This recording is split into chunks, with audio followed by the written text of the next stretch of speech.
Human nature runs deeper than most people realize, like an ocean where the surface barely hints at what lies beneath. We live in a world where words can deceive, but the body rarely lies. Most of us spend our lives listening to what people say while completely ignoring what their bodies are screaming. Truth isn't always found in sentences and explanations. Sometimes it hides in a nervous gesture, in eyes that won't stay still, in a voice that cracks at exactly the wrong moment. Think about the last time someone lied to you. Maybe you couldn't prove it right away, but something felt wrong deep in your gut. Your instinct told you the story didn't add up, even when the words sounded perfectly convincing. That instinct exists for a reason. Our minds pick up on thousands of microsignals that our conscious brain doesn't even register. A slight hesitation before answering, a hand moving unconsciously to cover the mouth, feet pointing toward the exit, even while the person claims they want to stay and talk. The eyes give away more secrets than any other part of the body. When someone tells the truth, their gaze feels steady and natural. There's no performance behind those eyes, just genuine communication flowing freely. But the moment a lie enters the conversation, everything changes in subtle but noticeable ways. Some liars avoid eye contact entirely, suddenly finding the floor or ceiling fascinating. Others overcompensate and stare too intensely, trying to convince you through sheer force. Then there's the blinking. Normal conversation involves occasional natural blinks, but stress and deception speed everything up.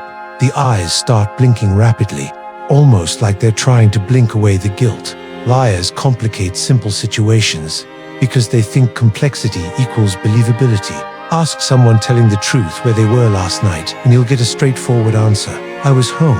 I went to my friend's place. Simple and done. But ask a liar the same question, and suddenly you're getting a novel.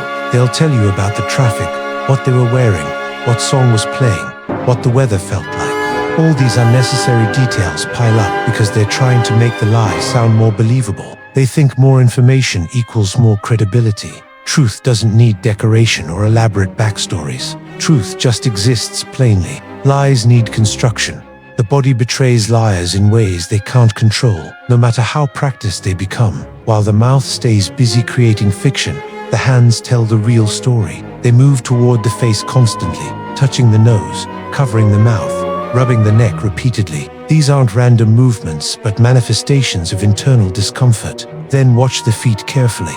People forget about their feet when lying because all their mental energy focuses on controlling their face and words. But feet don't lie. They shuffle nervously. They tap impatiently. They point away from the conversation, as if the body is planning its escape.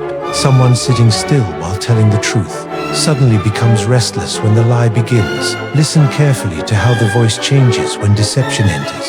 The human voice is a sensitive instrument that responds to emotional states, whether we want it to or not. Stress tightens the vocal cords. Anxiety affects breathing patterns. So, when someone lies, their voice shifts in noticeable ways. Sometimes it gets louder suddenly, like they're drowning out their own doubt with volume. Other times it becomes quieter and hesitant, words coming out slowly as the brain works overtime. Pauses appear in strange places. The smooth flow of conversation breaks into awkward fragments because the mind isn't just speaking, it's creating fiction.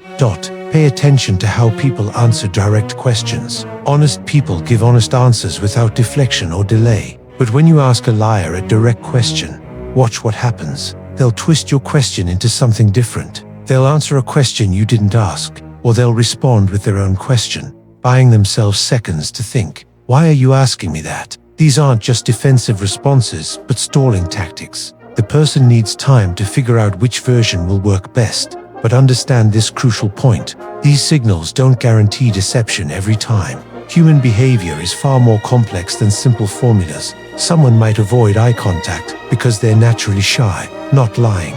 Another person might give elaborate details because they're talkative. Cultural background matters enormously. In some cultures, direct eye contact is considered disrespectful. Context is everything. You need to look at clusters of behavior, know what's normal for that person, and watch for deviations.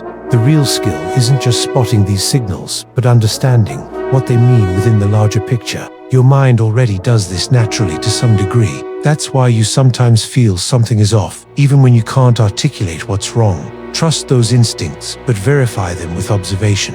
Watch people not just when you suspect deception, but all the time. Learn their patterns, see how they act when relaxed. Then you'll notice immediately when something changes. These shifts reveal more than words ever could. Human nature has its own language, and once you learn to read it, you'll see the world differently.